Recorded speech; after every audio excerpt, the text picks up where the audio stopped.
চলতি বছরের মধ্যেই কালুরঘাট সেতু নির্মাণ কাজ শুরুর দাবি জানিয়েছে বোয়ালখালী কালুরঘাট সেতু বাস্তবায়ন পরিষদ। সকালে চট্টগ্রাম প্রেস ক্লাবে পরিষদের পক্ষ থেকে অনুষ্ঠিত সংবাদ সম্মেলনে এ দাবি জানানো হয়।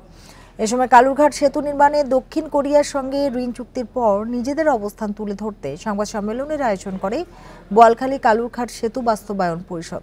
পদ্মা সেতুর মতো অগ্রাধিকার দিয়ে কালুরঘাট সেতু নির্মাণ কার্যক্রম সর্বোচ্চ নজরে রাখার জন্য প্রধানমন্ত্রী ও তার কার্যালয়ের প্রতি আহ্বান জানান তারা।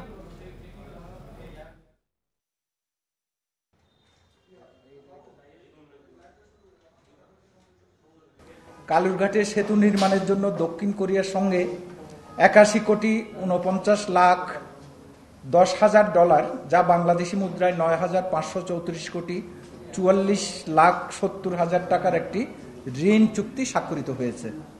আমরা মনে করি দক্ষিণ কোরিয়ার সঙ্গে চুক্তি স্বাক্ষরের মধ্যে দিয়ে বহুল প্রত্যাশিত কালুরঘাট সেতু নির্মাণের অর্থ সংগ্রহ নিয়ে চূড়ান্ত অগ্রগতি হয়েছে এবং প্রকল্প বাস্তবায়নে সরকারের আন্তরিকতার বিষয়টি দৃশ্যমান হয়েছে।